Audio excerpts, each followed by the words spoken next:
Hey, hey, hey. Hey,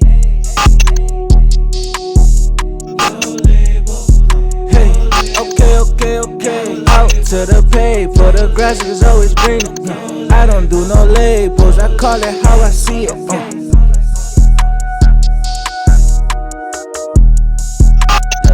Okay, out to the pay, for the grass is always greener.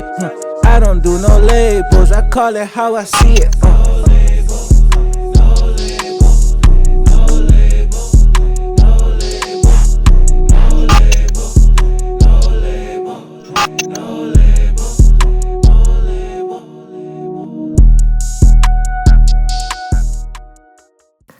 Yo, what's up, everybody? Welcome back to another episode of No Label, the podcast. Here with my boy Now. Yo.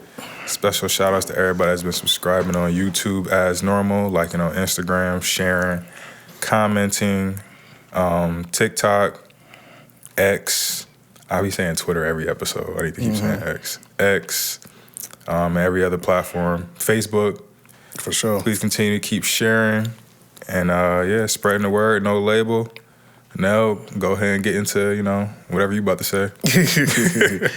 First off, free Palestine, free TikTok. You know what I'm saying? We here with you. And to start off, we want to send condolences to everybody who lost their home or lost some family in California. Our hearts are with you. Praying for y'all. We hope everything, gets better before this transition. We got the... What is 46 now? 45? Big Donald Trump, you know what I'm saying? He coming into office, so hopefully we can get some aid there and everything isn't going off shores, you know what I mean? Yeah, if anybody watching this got some family that has a GoFundMe or knows where we could be able to donate and help, definitely comment on this video if it's a clip, comment on YouTube, streaming platforms, you could comment something, we'll see it, because we definitely want to be able to help in some way, because... Yeah, bring awareness, because it's like, being in Buffalo, we know we got extensions everywhere. So if anything that we can do on our end to help you, please allow us. Because that's unimaginable. Yeah, bro, they was saying, imagine, the square footage is, the same as, Manhattan, bro. That's trippy to even, conceptualize. And it's still going, you know what I'm saying?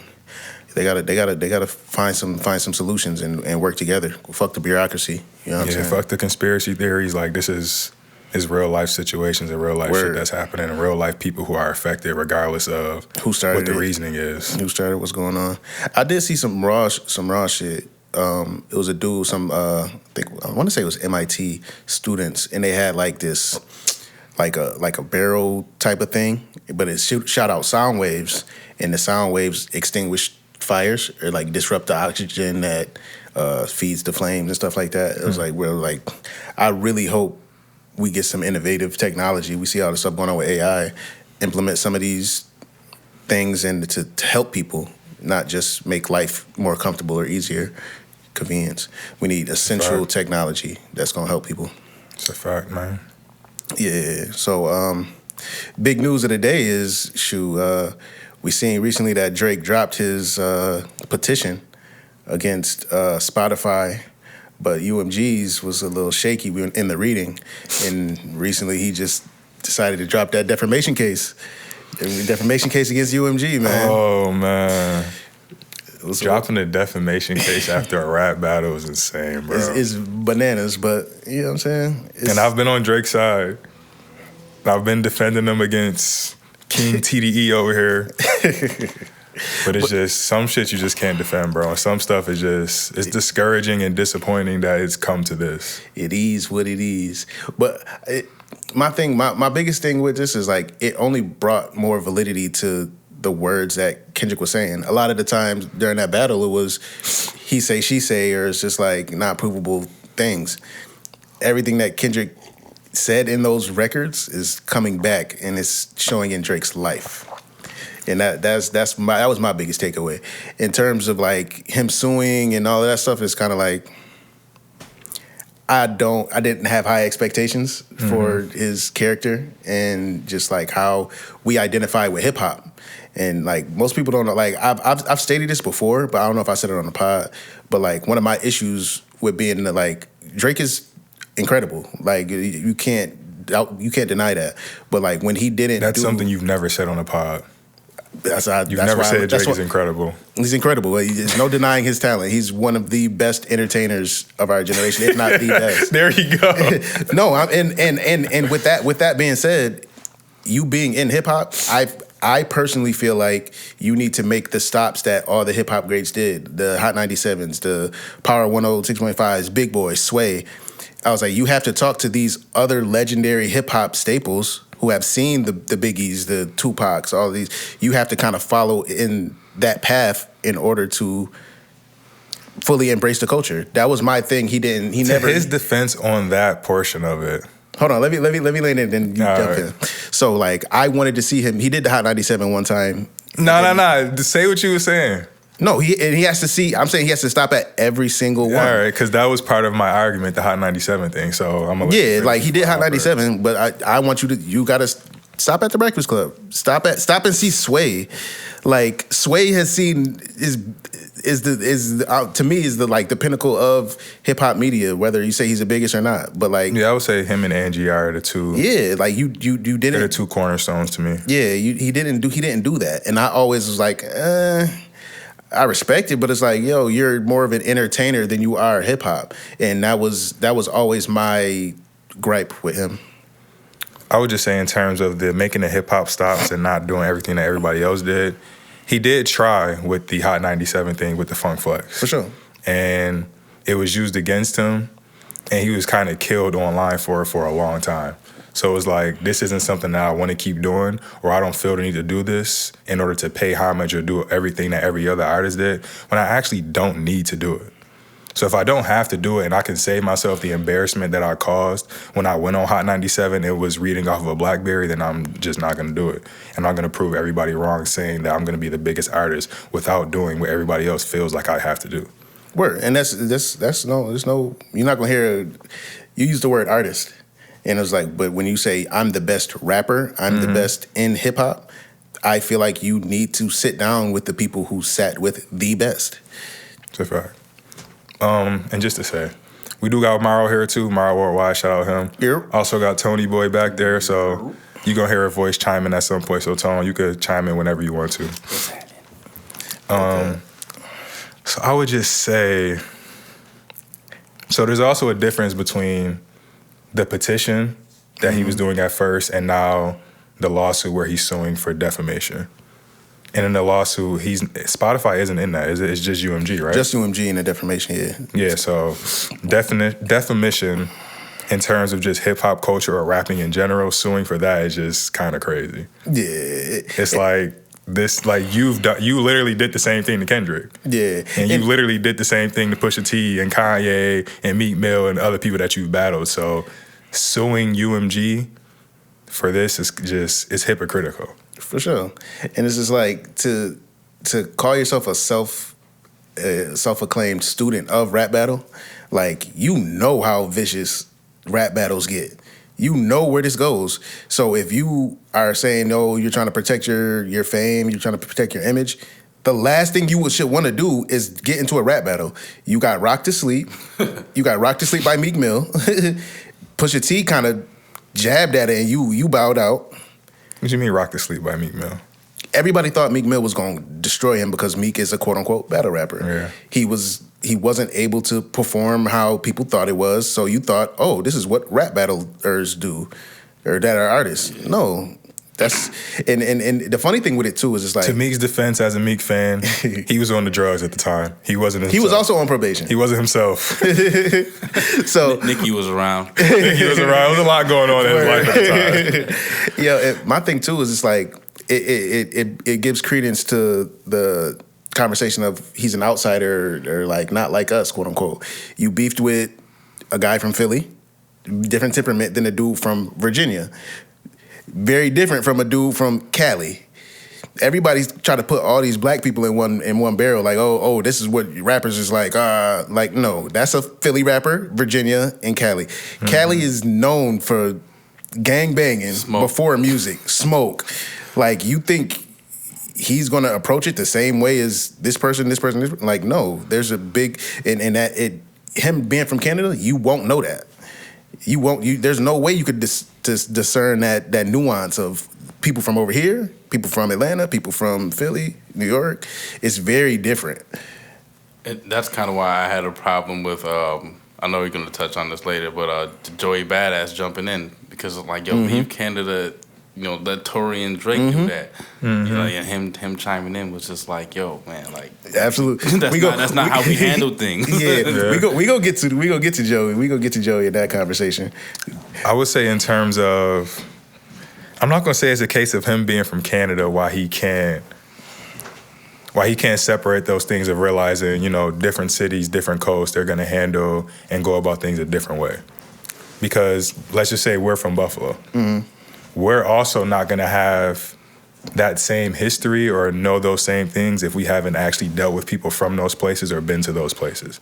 Like, we all have the internet, which is why people are able to know these things. But he's also he's lived in, I don't know exactly where in like Cali, but he's lived in that area. But he's toured and traveled to where that's not really a thing that I'm going to use to say because he's from Canada, he doesn't know that. It's just because he maybe didn't take the time to figure those things out or do that research. But you have to go out of your way. Like, one thing with us being from America, we have family in other places. We've traveled through America and spent time there. Touring is very different. You got maybe a day outside of your schedule to maneuver and really see stuff. And then on top of that, you're shopping, you're chilling, you're partying, versus you not hanging with niggas who can't afford to go to a party. You not hanging with niggas in Compton versus chilling in Calabasas.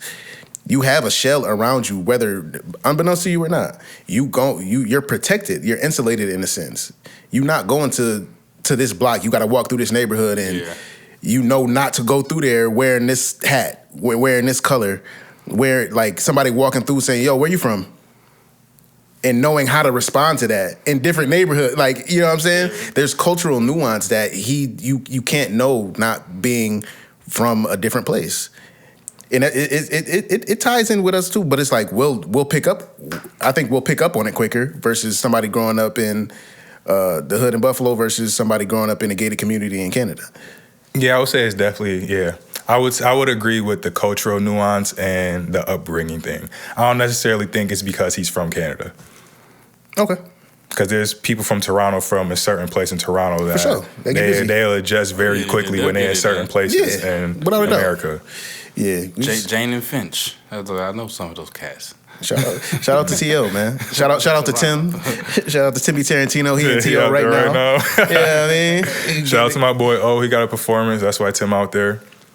Absolutely. So do we want to? So what's really our stance or point on the defamation case thing? It is what it is. This is unseen territory for hip hop, for the biggest artist in terms of a defamation lawsuit in a rap battle. But probably like the closing question would be can you just give a brief definition of what defamation is? Defamation is like the promotion of any materials that in order to reduce like one's fame or value in like a public setting, I believe. And that's pretty much what rap battle is. That's pretty much what most hip hop songs are. Literally. So that's why this is a big issue, or this is something to where people are looking at him a certain way. Word. So Drake fans included, I'm a Drake fan, I support Drake, I love his music, etc. People need to be able to separate and distinguish those things from it being the petition versus UMG and Spotify, which was, I'm gonna say like a couple months ago, versus him now suing for defamation. And there's also like words like harassment and all these other things in a lawsuit that just shouldn't be things that are brought up in a hip hop battle. Yeah. What do you think this does for his legacy? Oh, I don't know, bro. I don't know, man. Because I honestly felt like prior to the suing and the defamation lawsuit, that if he just gave it time, his legacy would be all right. Mm-hmm. If he just gave it time, continued to put out good music later on, that he would be good, especially if he got his independence and he was able to still be as big of an artist while he was being independent. I think that would be something that would definitely add to his legacy, even though he lost his battle. Because people lose battles. Everybody's lost battles. So I just think the way he's going about it after the fact is what's hurting his legacy. And then, yeah, I'll just leave it at that. his character started to show, and Drake has kept such a clean image in the eyes of they've let him slide with a lot of things just throughout what's not a hip hop norm. You know what I'm saying? And he pushed hip hop culture forward, and we can't deny that. His influence is obvious. But I think the biggest issue when it comes to his legacy is your back catalog is still owned by UMG. So it's like it really depends on how much money they want to make or how much money they willing to lose. Because he probably has enough to buy his masters. I personally don't think so. Just based on because most of his money would be coming from tours. Why? Because he got a gambling problem. I mean, you said it, I didn't. But like, I think a lot of your money came from the record label itself. Right. So it's like, okay, how much is any of that tied up in equity? Like, is any of that tied up in other business ventures? Like, how much money on hand do you have to purchase your masters? And will they allow you to buy it? Right. You clearly have like the most valuable joint. Like, would they even allow you to even have that conversation? Especially now after you're suing them. Like, shoot, you lose this case. Like, fam, your lawyer fees is gonna be stupid. Let alone like them they're not going to promote your shit no more, bro. Like, that's out. So it's like they may promote. I think that's the question. Yeah. Yeah, they're whether he has the money or not. Do you think they'll allow him? Yeah, and even look at just from an award standpoint. Like he was very big on Billboard this, Grammys that. Like, fam, will they allow you to have the perform at the Billboard Awards and do all these extra things now? Like, these people are not gonna be behind the scenes setting that up for you no more. Like, how his legacy. Well, that hasn't been his stance for like the last 5 years, I think. What? The whole Billboard and Grammy thing. He hasn't been one who's on that side. Because even his last Grammy speech when he won the award for God's Plan, he literally gave the speech of, we don't need the Grammys, nobody needs them, et cetera, et cetera. Then they cut him off and got him off stage. I personally I'm pretty sure he's prepared to not be a part of that in crowd when he made that speech. It's arguable, but I personally think that's some bullshit because nigga, you've been running around screaming, I'm Michael Jackson. Like, I have like as many hits as Michael Jackson. Like, I think they were tied for like, it was like 60-something Billboard number one. It was like, fam, reach. You've been screaming for that. You can't scream that from the top of the mountain and then go on stage and say, yeah, that really don't matter to me. You know, behind the scenes, this nigga's flexing like, I'm the biggest. Look at these stats. Like, I don't even gotta say nothing. I don't care what you say on stage. That is it, bro. Just like hoopers, every hooper they go out, they like the NBA. He had dropped 50. Yeah, if we don't get the win, I don't care. Bullshit, nigga. You had 50 and you know you hype because niggas don't just get 50 every day. Exactly. Right. No, I'm not agreeing with you, bro. He said exactly. No, both these can be true. I can also be like, I don't really care about this. But I also am like, nah, I do want to drop 50 though. And I am happy that I dropped 50 even though we didn't win. And at the end of the day, because mad players would be like, I don't care. If I would have had 10 and we got the W, I'd have been fine. No, you wouldn't have because you averaged 30 and you want to keep your average up, so you want to get more than 30 whether y'all win or lose. You think AI want a championship? Does he want one? Did he want one when he was playing? Everybody wants one. It's part of the game. Yeah, but what are you saying? I'm saying that like if I have a chance to get the number one top spot, no matter what, and I'm talking about it, like I go on and say, oh yeah, it really don't matter like that. But I'm playing my fucking hardest, like I'm trying to win this shit. That speaks to the fact, like, yeah, you could say you don't, but nigga, you hooping like, nah, nigga, that matters to you. And it should. There's also many other things that matter. That's not the only, it's not like he's just going out there to get that. It ain't the only thing. He's just going in the studio every day because I need to make a hit because I want to be higher than Michael Jackson on the Billboard number ones. Like, there's many things that can be true and there's many things that go into the pot of wanting to be in that spot or wanting to get that accolade. At the end of the day, it does something for your legacy. That's a fact. And he cares about that legacy. There's also many other things that do something for your legacy. You not about to tell me that shit. Oh yeah, that chip don't matter. That's all That's all I'm saying. I don't give a fuck what you say. Like everybody In want conclusion, everybody want Go that Bills. shit. go Go Bills. Bills. Shit. We could pivot over to the Joey Badass thing. Nah, for sure. So those who don't know, Joey had a track where he was basically talked about people dick riding the West Coast. You know what I'm saying? And he kind of like he took some shots. And as a Joey fan, I'm like word. I'm happy to hear you rap. You know what I'm saying? But it's you kind of barking up the wrong tree right now because it's like the West is in full support and they making dope music.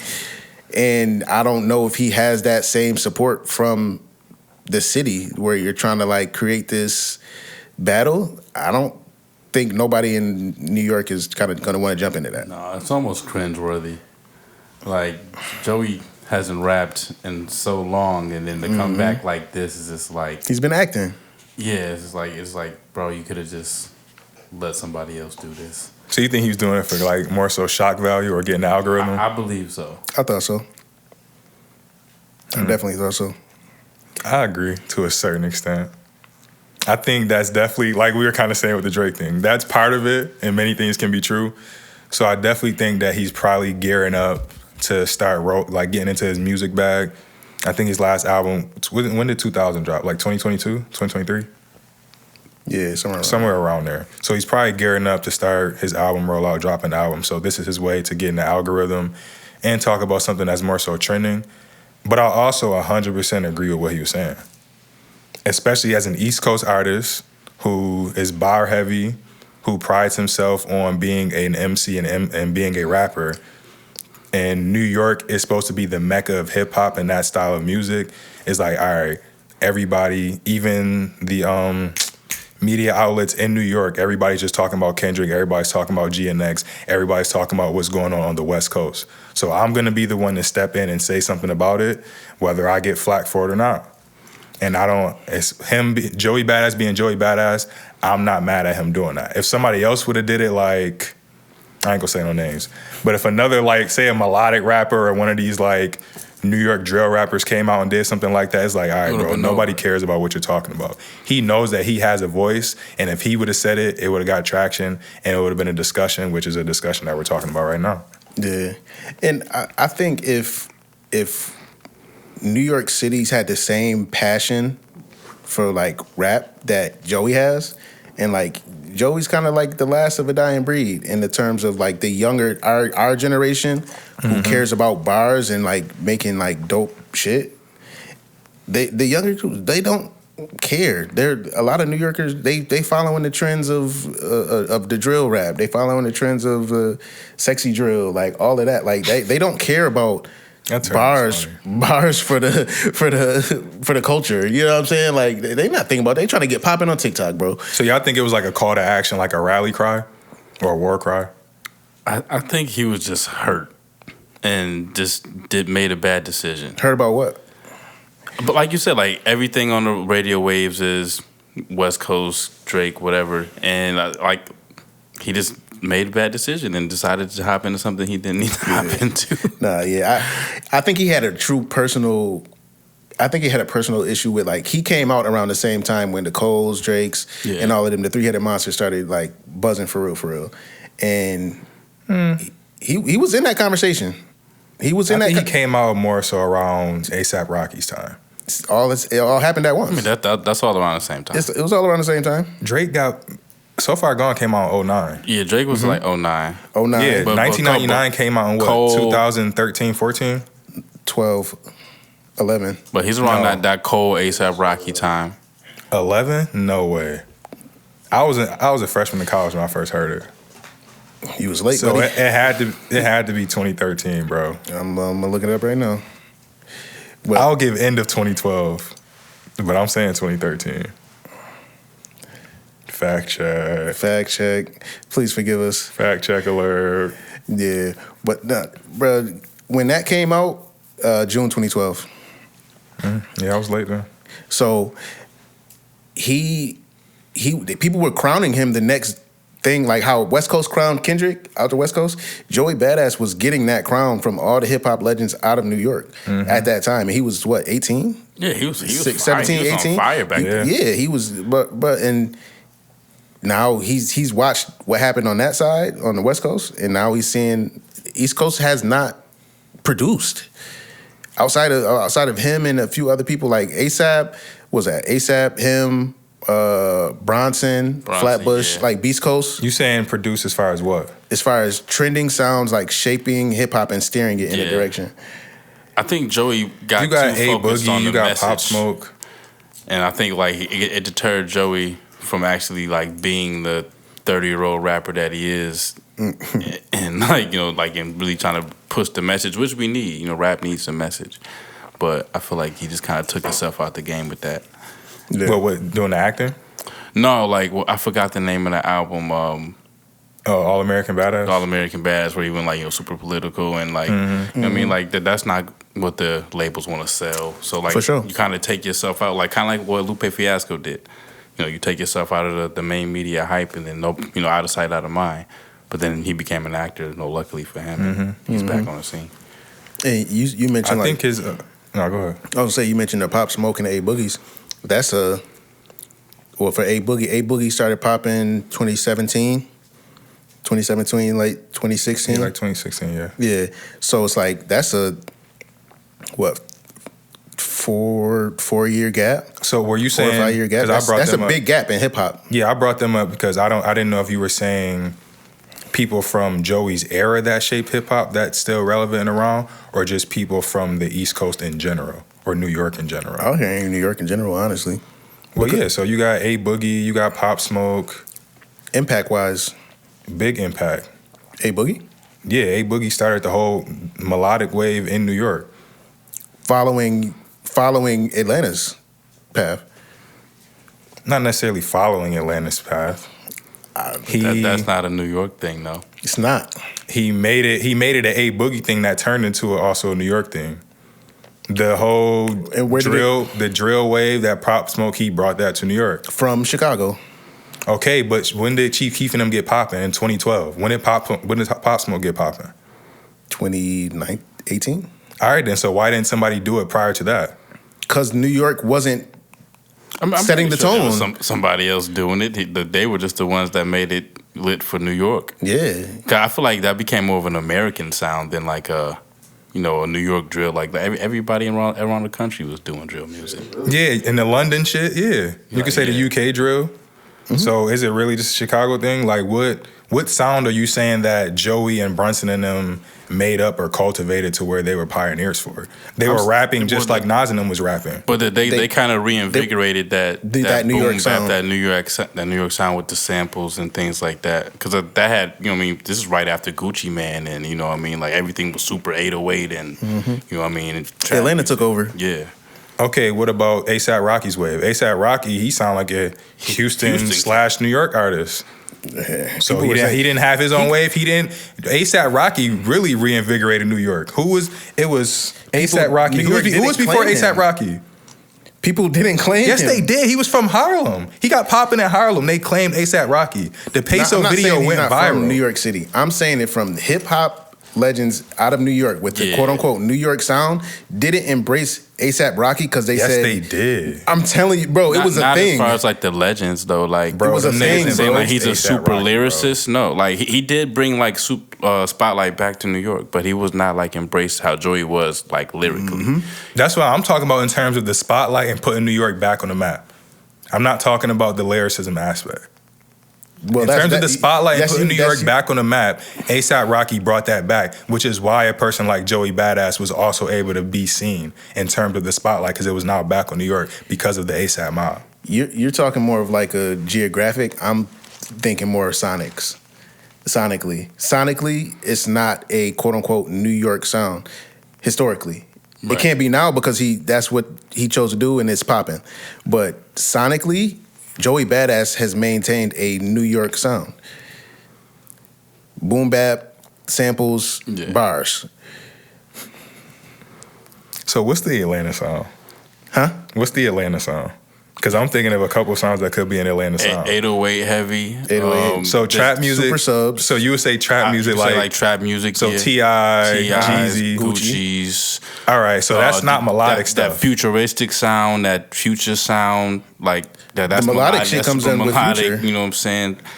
A lot of that. So was that considered an Atlanta sound at the time? Travis Porter was fake melodic. You know what I'm saying? Like all that comes from Atlanta. But I'm asking to pinpoint just what you would say Atlanta sound. Would you agree it's trap music? Because that's the first. Trap and melodic rap. No, pick one, bro. Yeah, I would say trap. But they coincide. Like they come together. But they're two different sounds. Toronto also has their own melodic rap sound that wasn't really Atlanta either. Mm. I'm trying to make the point of him saying. You saying melodic rap came out of New York? No, I'm not saying it came out of New York. I'm saying that you can't say A Boogie stole the melodic sound from. We're not saying. I'm not saying he did. We're just saying it's not. I'm just saying he didn't. New York. He wasn't the. It's not a New York thing. Yeah, it's not a. New York I know thing. it's not a New York thing, but you're saying A Boogie because his sound came from Atlanta, or the melodic thing is an Atlanta thing, that he can't be credited for reinvigorating New York with a new sound because he didn't invent or create that sound. But you can't say that. I'm not. That's why I'm trying to pinpoint to me what y'all saying Atlanta sound is, because if that's the case, you can't say the melodic thing is something that Atlanta invented either. If their sound is trap music, I'm trying to pinpoint every major region or every major place having their own sound. So you have Houston with Chopped and Screw, right? What is New York's? Boom bap, like boom bap sample bass, boom bap sample rap. Atlanta. Trap music? Trap. 808s, dance music, like is a more upbeat. And what is West Coast? West Coast, laid back, gangster rap. And what is Midwest is always like Midwest. on some killer, you know what I'm saying? Like it's more aggressive. West Coast can be separated too, so that's kind of hard too. Yeah. Because you got like the Bay Area is more so like player, hyphy shit. Yeah. Mm-hmm.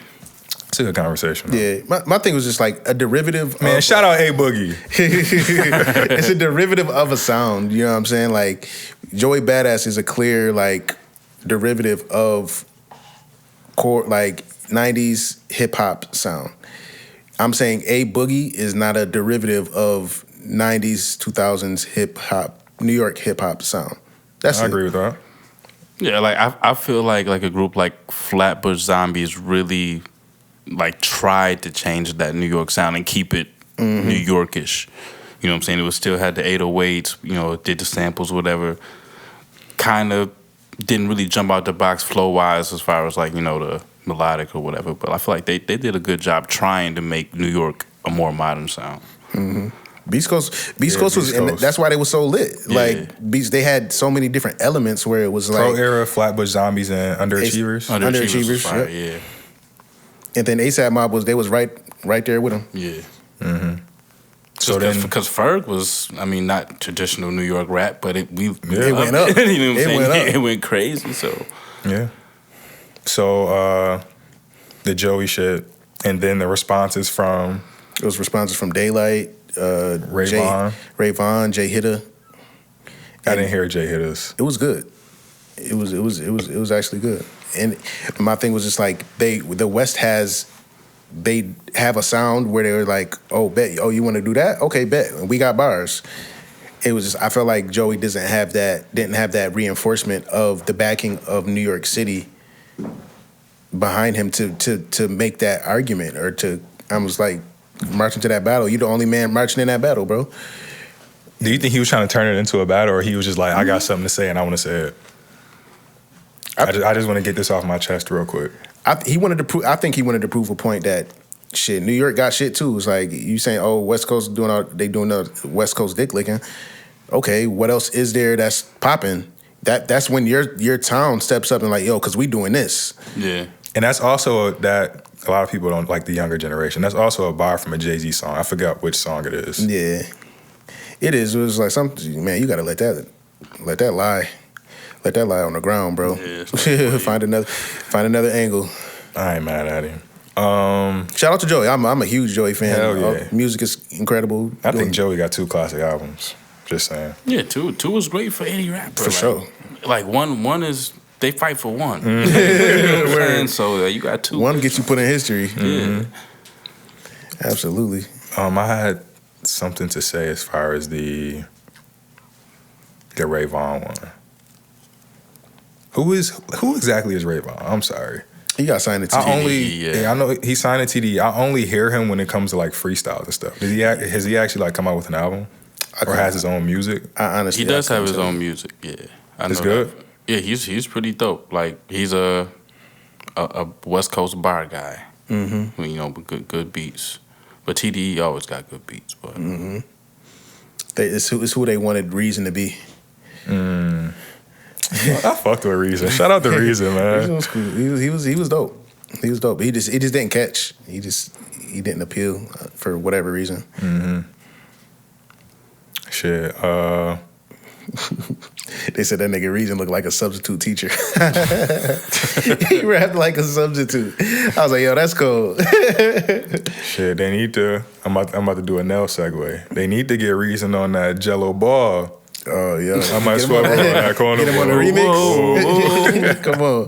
Nah, they had shit. Boosie said he wanted to get on that joint. It was Boosie would be hard on that joint. Yeah, Moneybag said he wanted to get on that joint. The remix is I don't want to hear Money. I fuck with Moneybag, but I don't want to hear Moneybag. Yeah, I want to hear Boosie. Yeah, I want to hear Boosie. Boosie. Would go crazy. Master P would be hard. It gotta be like a like somebody from that era, because Moneybag isn't from that era. He's Master from this P era. was old then. Master P, he You want Master P on it? Nah, I'll take Boosie. Get Boosie and Webby back on the track together. Webby, that'd be. Yeah, I said. Big time. That big time was fun. Like you gotta throw Bun B on there.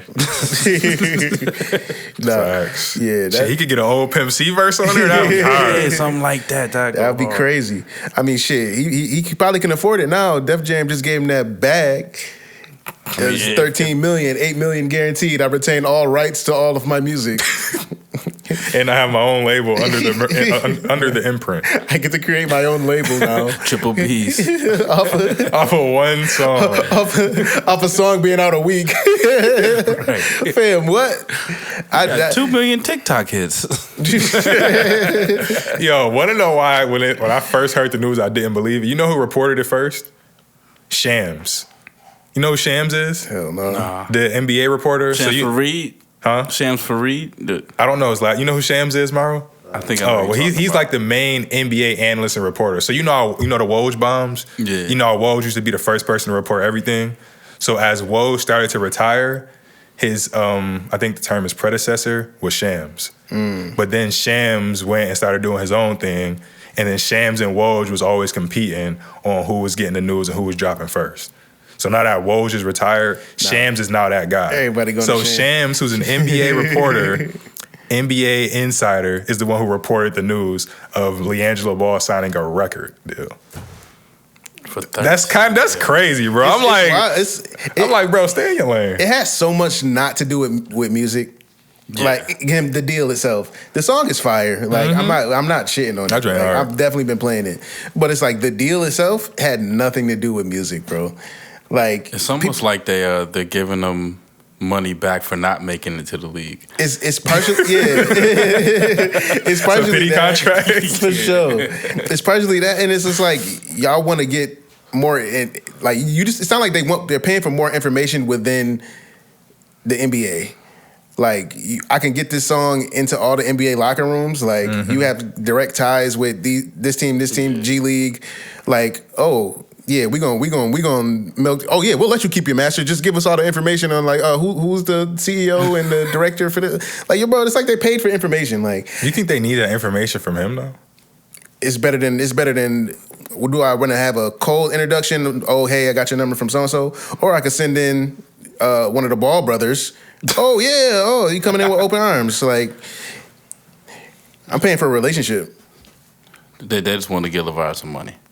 Come on, Shout LeVar. Yo, we'll get into that.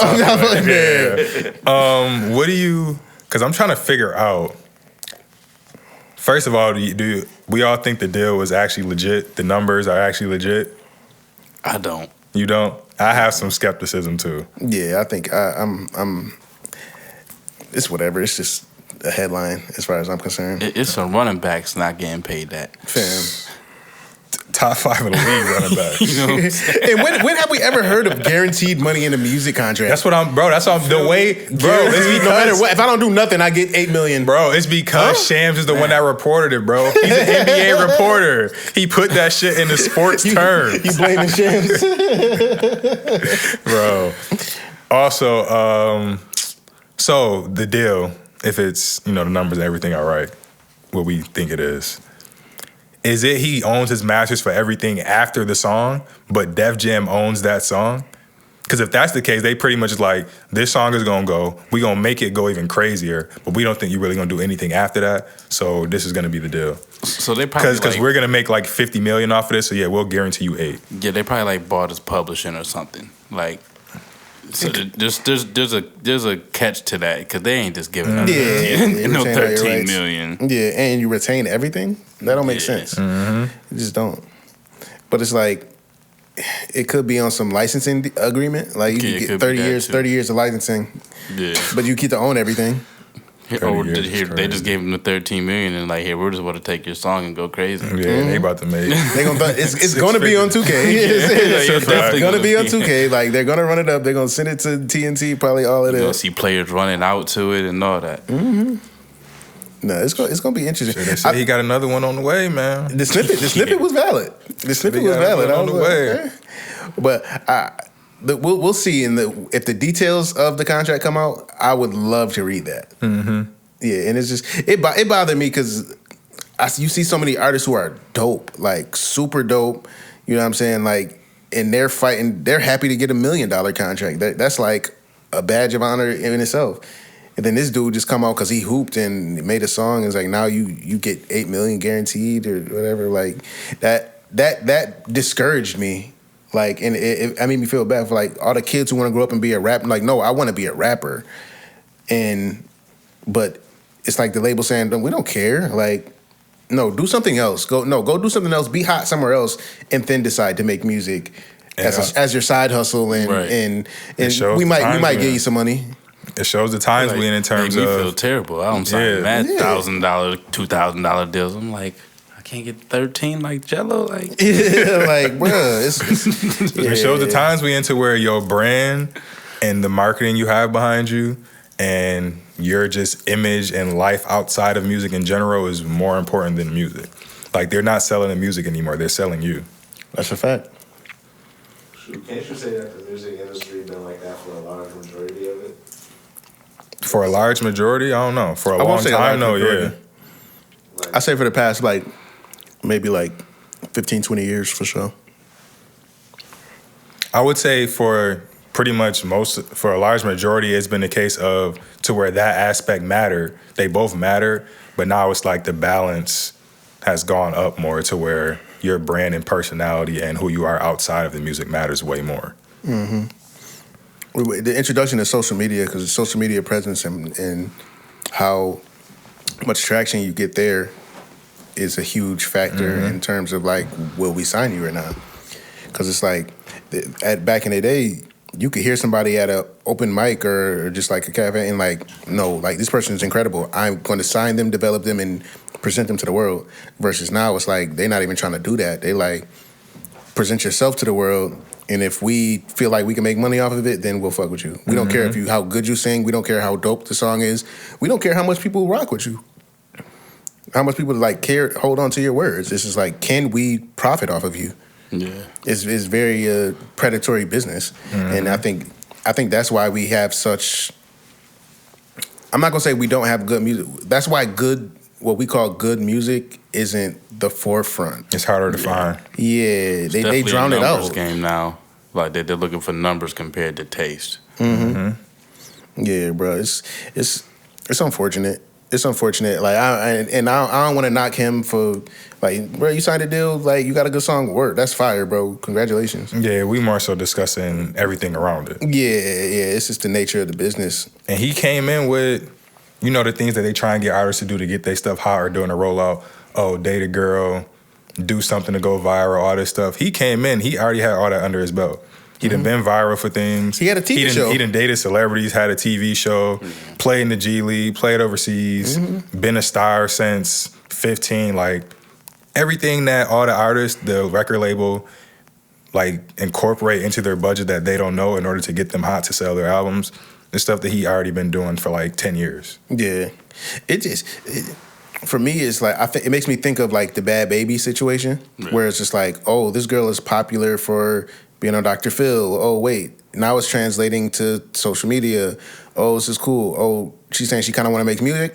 Okay, get $1 million. Where's our money? They gave her like give $5 it to her. million or something. They gave her a lot of money too. And it's just like, wait, fam, you don't even know if the music is good. You don't even care because you'll pay for somebody else to make it, and she'll do whatever you say because she doesn't have that that musical mindset. It waters down the craft, and I'm not a fan of it. Mm-hmm. Me either. Yeah. Last question on this topic. We talked about it like prior to recording. Why do you think that he would sign the record deal in general? If you have the money to pretty much fund your own career, what's the point of signing a $8 to $13 million record deal when you have a younger brother who was a $250 million nigga? You have an older brother who's an $80 million nigga. It's a flex. I want to be in that conversation sooner than later. It's to me, just from outside looking in, it looks like a flex. My brother signed these big number contracts.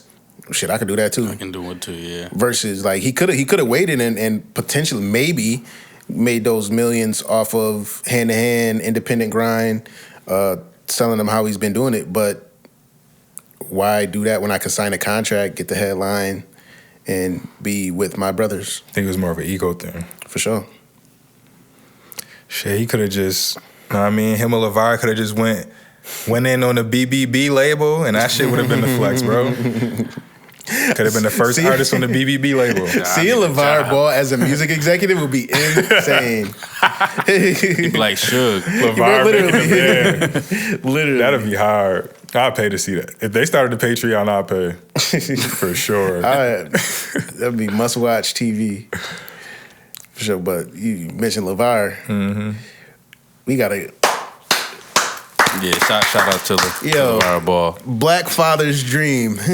All my sons have signed 7-figure contracts, multi-million. And meanwhile, the whole media network, nation's media was trying to shit on me, saying I was a bad father. You thought he was talking shit before. He ain't been saying, that's the thing, he ain't been saying shit for a couple years. That's what, yeah. He been real quiet. He been real quiet. He's like, I got Lonzo in the league. All right, Melo in the league, I'ma chill now.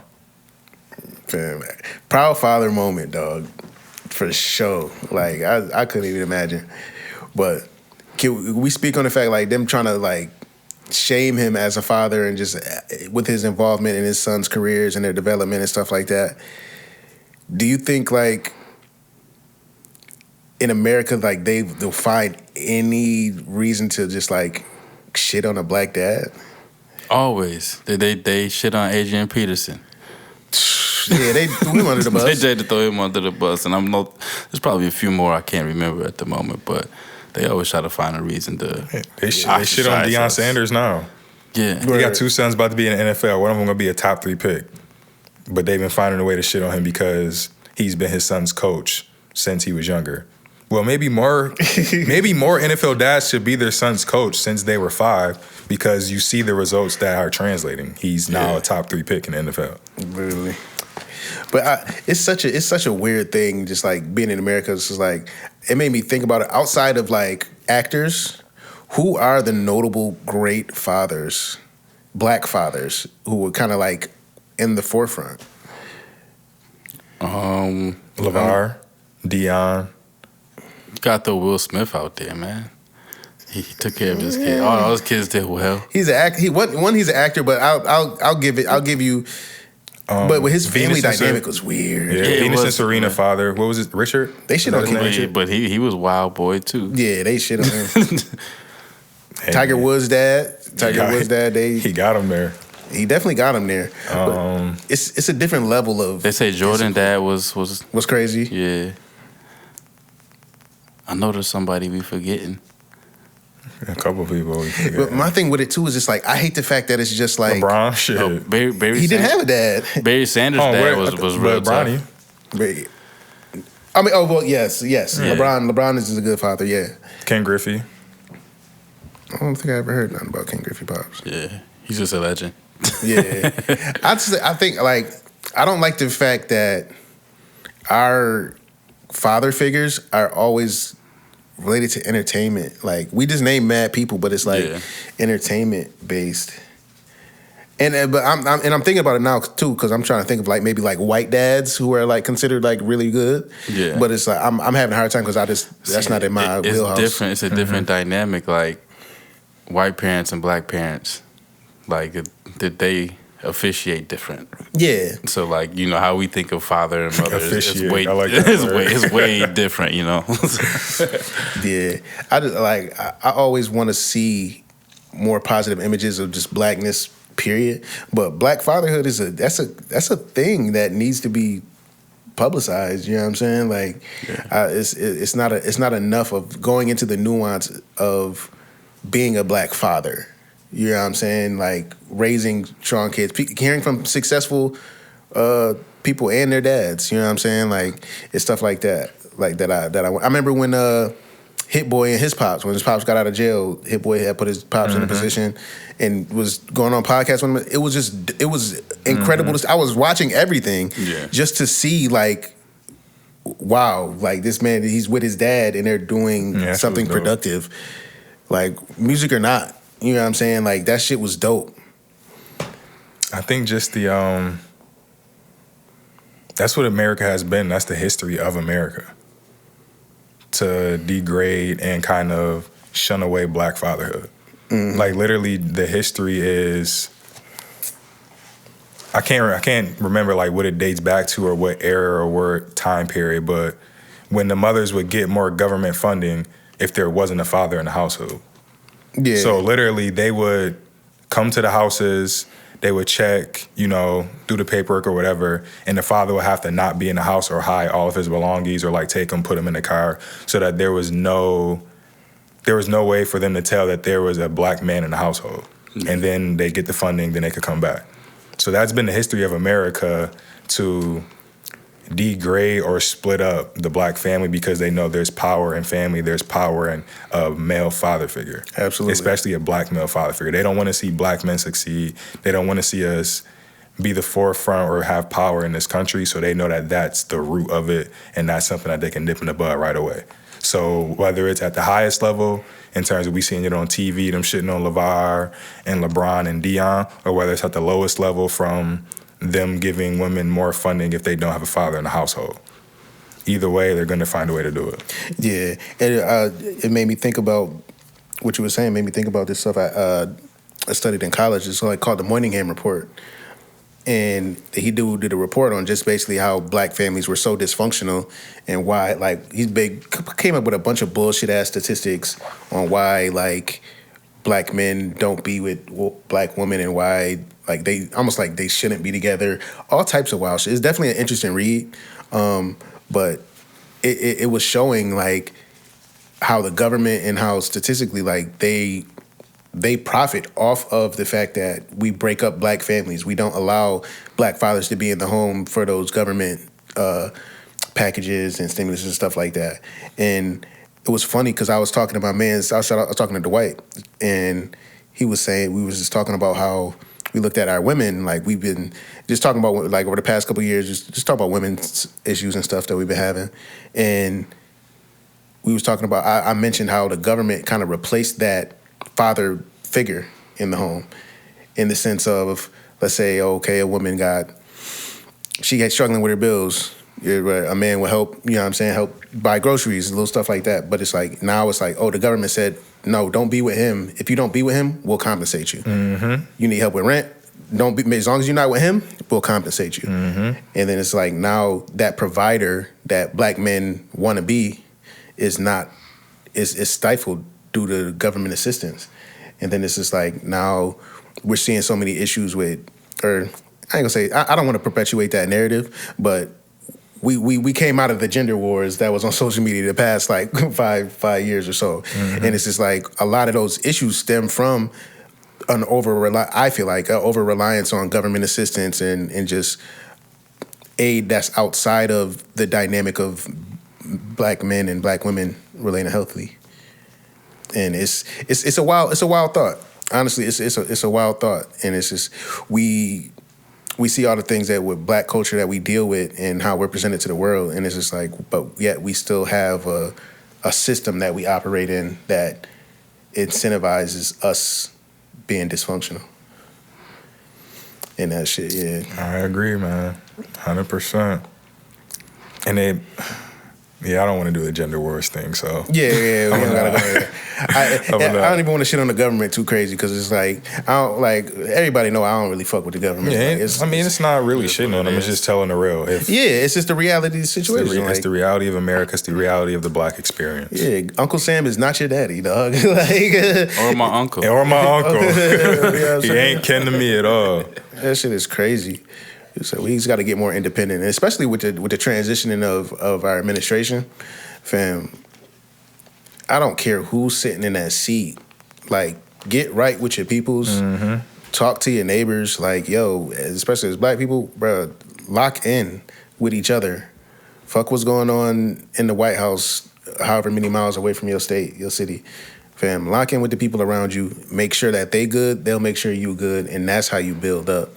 Not necessarily waiting for sitting on your ass until they do something for you. Like, fuck that. If you're relying on whoever is the head of office or head of the country to change your situation, then you're already in a bad spot. Yeah. You already got a lot more work to do. And neither of us are saying that we in the best places, but I've had that mindset for a long time, and that's why whoever is in office, it is what it is, and my everyday life is gonna continue to be the tasks that it are to get to where I gotta go and where I need to be. Black, white, orange, doesn't matter what color they is. Don't matter. they all on the same team. Nah, if they green, I don't know. Shit, you talking about we had an alien conversation. Third eye segment. We could save that one. But shit, we could diverge into the top 5. Top 5. So, top 5. No, actually, I had something before that. What did I say? Oh, what music catalogs, artists? We could probably come up with like 10 whose mixtape catalogs are better than their album catalogs. Mixtapes better than it. I will go say Lil Wayne for sure. For sure? I don't know, bro. You starting off hot. I'm saying Lil Wayne for sure because his run, his mixtape run was so insane before like 10 years. Yeah, before like shit, like was that in between a little bit before Carter 2 and like up to Carter 3? But bro, how many mixtapes that was, bro? Like a lot. The droughts. I love Lil Wayne is my second favorite rapper of all time, but I will say there's a lot of great records in those mixtapes. It's a lot of shit that's poo. Let's be real. Same with the albums. Except for I'd say 2 of them. Carter 2 and Carter 3 are flawless albums to me. I'll give you that. So that's why Wayne is debatable with me because But that's 2 albums out of. Yeah, so my main point is 30 mixtapes. But my main point is what catalog like is better though because he has 2 classics. How many classic mixtapes does he have? If we can say he has more than 2 classic mixtapes, then I'll give it to just you. like I can say about 5. Yeah, no ceilings for sure. Dedication 2. Dedication 3. Dedication 3. I don't know. I can't give you that one. Can you say one of the classics? The Drought 3 is a classic. All right, so that's 3. All right. And it's all arguable. Like some of them joints is just some crazy. other joints. Yeah, Dedication 3 could be. Legend? I wouldn't say it's a clear classic, but if somebody said it was, I ain't arguing really. Yeah. So Wayne, Gucci Mane. That's an easy one. Gucci. Yeah. Fab. Fab. That's an easy one. Currency. Yeah. It's an easy one. I know we said Max B earlier. Max B is an easy one. French for sure. Easy one. I felt like the best one we had like that was like on the fence was Wiz. Yeah. Because he's on both sides. Yeah. Because his mixtape run insane. What are his classic albums though? That's a good question. People try to say Rolling Papers was like his. It was like this is good, but it's not what all those other mixtapes were. I think Wiz is clear mixtape to me. Cushion OJ, Taylor Alderdice, Cabin Fever, Flight School. I almost forgot about Flight School. I don't know, bro. I think Wiz that's. I'm about to and then what's the him and Currency collab? That's a mixtape, right? How Fly? Yeah. Yeah. I'm going with that. Yeah, I agree with that. Yeah. He's mixtape. So how many is that? We got 6? I think that's 7. Rolling Papers. He had Khalifa. He had ONFIC. That was okay. ONFIC was all right. Let me see. Was Black Hollywood because he got all his mixtapes on here too. I don't think Black Hollywood was a Yeah, album. I think we going mixtapes, bro. Yeah, I think we going mixtapes. Yeah, I ain't arguing it. I love Future mixtapes. Ooh, that's a tough one. I would have to say his albums are better. What are his mixtapes? Like Dirty Sprite, that was on Dirty Sprite 1 and 2. 2 is an album. Two is an album. 2 is an album. So yeah. Dirty Sprite 1, Streets Calling, March Madness. Or wait, you talking 56 albums? Nights. 56 Nights is a mixtape. Mixtape. Monster. Both of the Beast Modes are mixtapes. Monster's a mixtape. What's the collab with him and Gucci? Free Bricks? Yeah. I think that's a mixtape. That's Action a Not mixtape. Status is a mixtape. It's tough with Pluto. Albums, what you got? DS2, Uh-huh. Wizard, Uh-huh. Evolve, Mm-hmm. Hendrix, Yep. Future, self-titled. Future. I Never Liked You. Never Liked You. That was tough. It's And tough then with He Future. might be like 50-50. Yeah, it's tough with Future, man. That's what happens when you just put out so much, though. So That's a much fact. quality music. Mm-hmm. All right, so that's on the fence. So we got 7. 3 more good ones. Cole, we going with albums or mixtapes? Early mixtapes were fire. Yeah, I like his mixtapes But more. his albums are like... But his albums are good. It would be hard to argue with like a new J. Cole fan to say that his mixtapes are better. I think the mixtapes has the nostalgia to it. Mm-hmm. But I think it's like projects, his albums are better. His albums, I I get feel that. like his albums are better. Yeah. So that's hard to do too. But throw one back to the Cool Kids. They only had one album, but... Nah, Cool Kids had shit on Smash for a minute. Who else is... Oh, man. Brain fart. Because we would have to, Wale. Mixtapes. Mixtapes, yeah. All right, so that's Yeah. 8. Wale. Well, I can't say Nipsey because according to him, he only had one album. True. So I don't even want to put that in there. Mixtapes. What about Dom Kennedy? Y'all mess with Dom Kennedy? Hell yeah, I fuck with Dom. I feel like he was more of a mixtape guy. Mixtapes, yeah. Definitely. So yeah, that's 9. Well, is the Yellow Album, is that an album or is that a mixtape? I was on that Piff. Yeah, that's what I was saying. to me. That fit. Action Bronson. Mixtapes. That's mixtape. I don't know. I like his albums too. He got some fire albums. Flocka. What's Flocka album? Nah, it's for Flockavelli. Flockavelli is was a insane. fucking. Yeah. That's insane. But his mixtapes is crazy. The Do Flocka rant. Yeah, Flocka Rant. Slim Duncan. Slim Duncan. Slim Yeah. Duncan. Shit, yeah, we got to. That's valid. That's a good combo though. That's a question though. Future, better mixtapes or better albums? Let us know in the comments. So boom, top 5. Top 5 Buffalo terms / lingo. Jive. One is jive. Jive number one. For sure. That's I remember number people, one. I be feeling weird even saying that in the text messages. Like, Yeah. I stopped saying it after a while because people would be like, "Bro, what is that?" Like when I went to college. I can't help it. It's just yeah. Like I still say it, but in text I would stop texting it because it's just muscle memory at this point saying it. It do look weird in text. Yeah, it do. Yeah. I be trying to like spell it like how I say it, but like I be like, should I put it just a J-I or J-I-V? Right. Like, like Jive.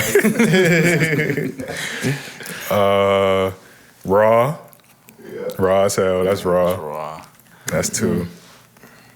you said cold. So Yeah, that's so I say cold. That's three. We gotta give context for cold. For our non Like shorty Buffalonian cold, listeners. yeah. Like shorty. Yo, I seen this one That thing. shit, is that cold. shit cold. That shit cold. Like that shit hard. Like, yeah. I seen Pause. this one thing that we say everything that's actually good, we use a bad term for it. So like that's raw as hell. Like nobody wants to eat raw meat. yeah. But we say raw is something that's like a good term. Shorty bad. It's really bad, yeah. She cold. Yeah. So that's what 3. Yeah, that's three. The town, obviously. We do say the town. Yeah, Yeah, the town. We Even do though say the it's a town. city. Yeah. If you say the city, you think in New York City. So Right. we say the Say town. the town, yeah. That's 4. 5. And I said hot sauce. I have no idea what you're talking I about. said hot sauce as a Buffalo term because like when I lived in Ohio, and like they say hot sauce, they kind of look at me and like you mean buffalo sauce? No, nigga, I mean hot sauce. Like no, like other places look at So the red hot sauce bottle, they call it buffalo sauce? yes, they don't call they from what I've seen they refer to it as buffalo sauce. Because we got wings everywhere. They go to Buffalo Wild Wings. They get Right. the hot. They order buffalo wings. They We just order get buffalo wings. wings. They don't order like wings. Interesting. Yeah, way different. We'll put that as a 4.5. Honorable mention. Yeah. Yeah, honorable mention. 5th one. I feel like we missing something. Yeah. Let's see. I said chips. Yeah, Chips. chips was at least. That's chips. Yeah, I like that one. Let's see. Everything could be chips. Mm-hmm. But there's got to be something else. I I feel think like it's something like it's something obvious that we used I'm to trying say to in, talk like, to high school. myself and like, Because say we something. merged, like you were saying earlier, we merged with New York City like terms so much that For sure. it's a lot of stuff that we don't even say anymore that we used to say all the time. Yeah. I remember in high school was just saying Mike Just. Might just. Yeah, Mike just. Mike Just. Instead of saying yeah. Oh, It's like, oh, Mike Just. Damn near. Damn Damn near is a real Damn near. Buffalo. Like you will not hear that outside of Western New York. Nah, I like those.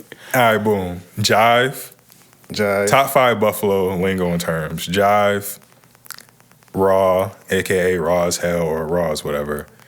Cold. That's cold. She's cold. Whatever. 4 was Hot sauce, no. No, That's you said it was 4.5. What was 4? chips. No, Yeah, that's Chips. chips. That wasn't 4, but it was something before that. But chips. And Damn near. Damn near, and you threw Mike Just in there. might And Mike Just. If you disagree, comment below. If you agree, Tell us what we missed. that's a fact. Because we Tell us know. what Oh, we the missed. town. The town was for. Yeah, the town was for. Boom. So yeah, comment below. Let us know what we missed. Let us know what you think. Appreciate it. Word. Word. So we're gonna do it for our third eye segment. We over the times that we've been recording and stuff, we've seen this stuff in New Jersey. They said they call them UFOs, now they call them UAPs. You know what I'm saying? Those drones. Those this, that, whatever. And I wanted to touch on just the idea of just like, because you see a lot of stuff now with like the Pentagon and all of them like government entities acknowledging unknown force or technology that's been on Earth or whatever. Say some people saying, "Oh, the UAP's been coming out of the water. Oh, they coming from outer space, wherever." You know what I'm saying? But there's been so many conversations about this that go back before the government was even acknowledging it. You know what I'm saying? I like to. My first reference would be like Dr. York, the black man out of the. I want to say he's from New York, but then he had land in Atlanta throughout the 80s, early 90s, and he was talking about UFOs, aliens, and all that stuff, and how it relates to like black people and blackness. You know what I'm saying?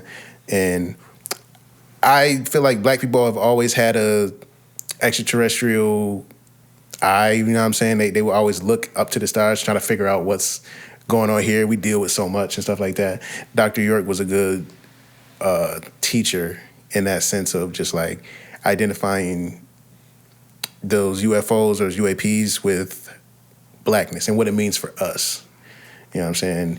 A lot of his works, he was speaking. He has a book called The Holy Tablets. It's like free online, and he would touch on one of his thesis is that black people have their origins outside of Earth, and that's why in a lot of the stuff that's going on that we see today is because of our mistreatment and how we've been treated all on the planet. You know what I'm saying?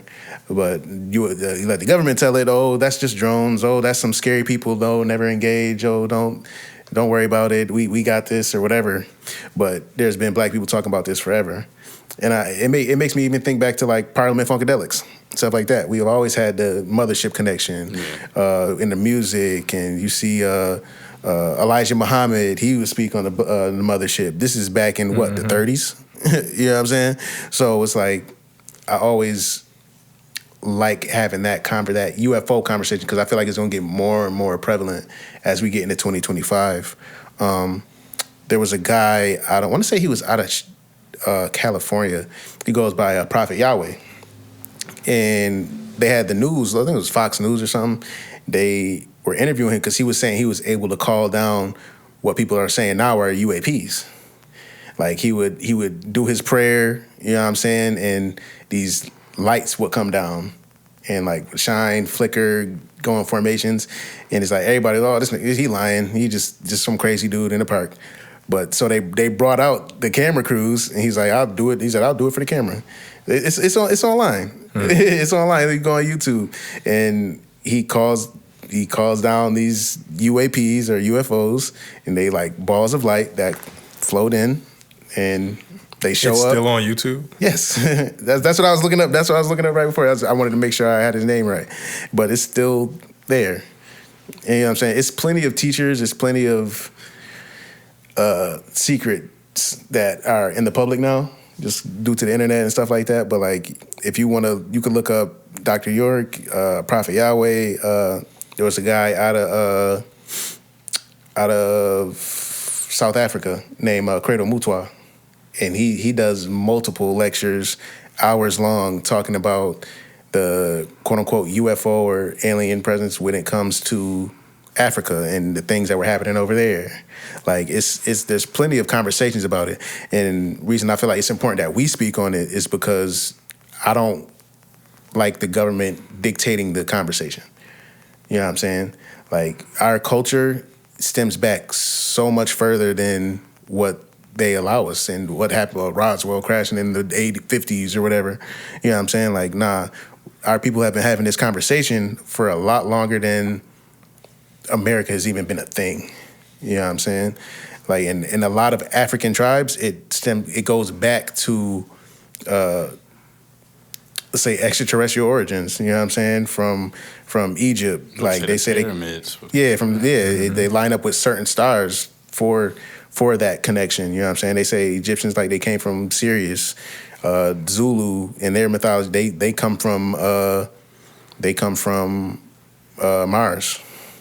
You know what I'm saying? If you look at the Dogon people out of Mali, they was charting stars that aren't even visible to the physical eye. You know what I'm saying? Like, there's something to look into. You know what I'm saying? You don't have to go to CNN to figure out, what these orbs are doing, you know what I'm saying? Like, I think it's a lot of confusion that gets put under that.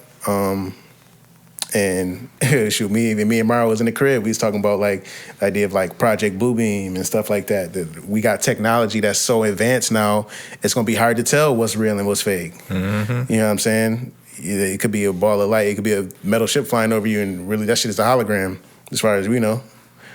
It's a very interesting thing. It's definitely something worth worth looking into, worth tapping into.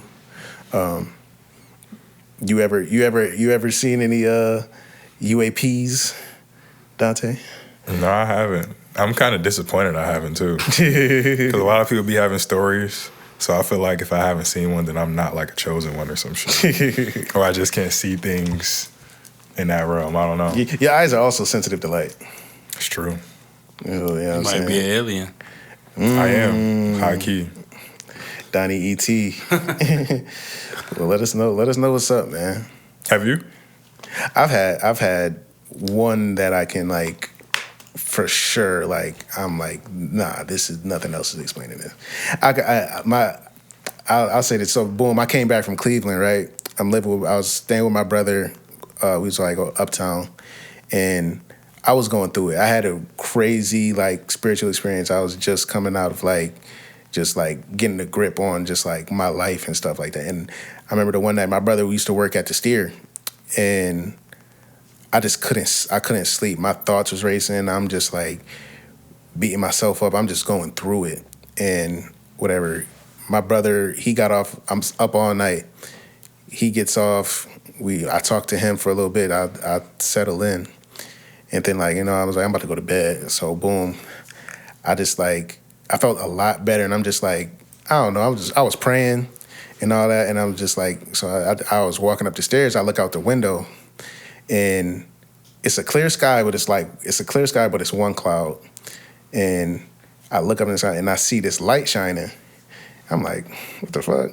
Like, and I'm looking at the joint, and it's just like it was getting brighter and brighter as I'm looking at it, and then I'm like, nah. So then it's like going across the sky, and then like it goes behind the one cloud, and then I'm waiting to see it come out on the other side. That joint just disappeared. But that joint always, I don't know, it stuck out to me because I'm just like, I don't know. I was also like researching this Bobby Hemmett, and he would talk about how your ancestors and stuff like that would show up, and sometimes as these bright lights. He's like, he used to always do lectures about how this light would follow him from city to city. And like, he would have people come out, look at the light and stuff like that. And I always thought about that. You know what I'm saying? And just like, if you always protected from with this light or however need be. You know what I'm saying? And then that always, it brought me comfort in that sense, where it's just like, okay, it's something bigger than me that looking out for me, whether I want to call it God, whether I want to call it a UFO, UAP, whatever, you know what I'm saying? It's just, it's worth looking into. Watch the video with Prophet Yahweh. It's similar to something like that. Have you seen one, Tone? I can't say that I have. Morrow? Damn, so Nelson the only one protected by the light, huh? Man, if you look for it, it'll come. Can you run down everybody's name you just brought up? Names. Dr. York. Dr. Malik. When you were saying the names, I just kept thinking of that Webby clip on the Breakfast Club. Charlemagne. Motherfuckers got some names on y'all. Charlemagne. I said Dr. Malachi Z. York. I said Credo Mutar. That was the one that made me think of it. CREDO space MUT WA. Who else did I say? Prophet Yahweh. It was just like Prophet and Yahweh, YAH. Was it WEH? Yahweh. And then who else did I say anybody else in there? Yeah. Bobby Hemmett, you know what I'm saying? Those are some dope people that have spoken on this. I said Elijah Muhammad. You know what I'm saying? These are all significant black people. Message to the Black Man in America. Go read it. For sure. Must read. Absolutely. Yeah, man. But like, we living in wild times, man. So it's good. It's always good to have other versions of a story. You know what I'm saying? Never let your oppressors tell you the narrative. That's how I go. Like, narrative is a powerful thing, and if we can control it, we can control everything else. That's a fact. Perception versus reality. Big facts. Shit, man, I ain't got nothing else. Word up. Go Bills. By the time y'all see this, the Bills will have beaten the Ravens. And we will be... Knock on wood. And we will be facing who cares in the AFC Championship. And then we will be on our way to the Super Bowl. And then Buffalo will be on their way to tearing the motherfucking city up. To the Bills. Because if the Bills win the Super Bowl, they're gonna cancel schools. You better find somewhere to hide your car. I'm gonna say that. Put it in the garage. This Take city it off is the gonna street. be. This city gonna be upside down. Flood Chippewa. So I'm gonna get a bike. Nah, man, we appreciate y'all as always. Absolutely. Go ahead, subscribe, like, check out nolabelthepod.com. Put a lot of work into it. Got some dope stuff on there. Oh yeah, join our newsletter. It's coming up. So you know what I mean. Please visit our website, tap in with us so you can stay tuned with all the drops, everything that we got coming for y'all. Nell, appreciate you. Mario Tone, No Label the Pod. We out. Gang. Peace.